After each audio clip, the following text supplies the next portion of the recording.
भय और मंगल आदि निमित्तों की प्राप्ति होती है।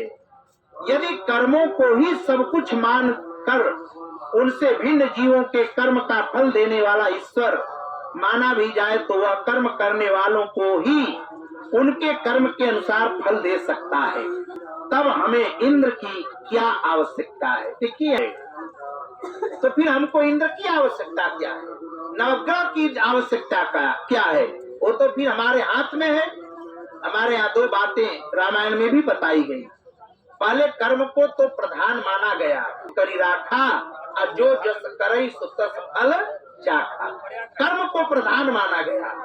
आप बड़े अच्छे श्रोता बैठे, जरा विचार करिएगा।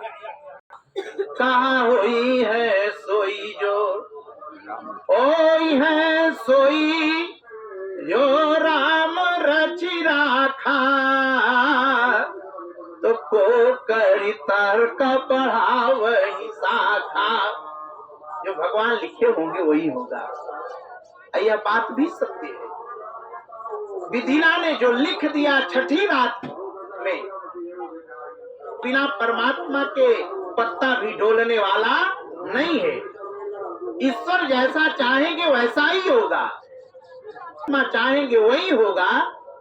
तो फिर एक बात कहां से आ गई कि कर्म प्रधान अभी करी राखा। कि कुछ गड़बड़ लग रहा है कि नहीं लग रहा है? सही है कि नहीं है?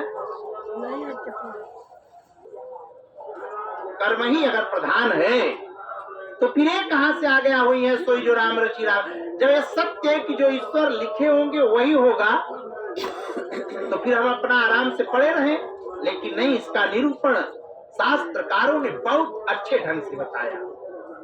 देखिए, दो चौपाई है तो वहां ये चौपाई लागू होगी। कर्म प्रधान विश्व करी राखा।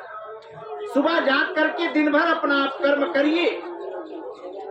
परमात्मा हमसे जो बन सका हमने किया।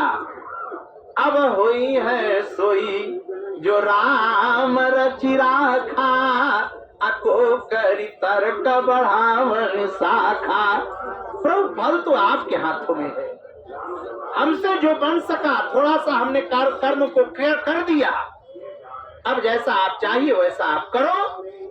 इसलिए भगवान ने कहा कि अगर कर्म ही सर्वोपरि है तो फिर इंद्र की आवश्यकता क्या है?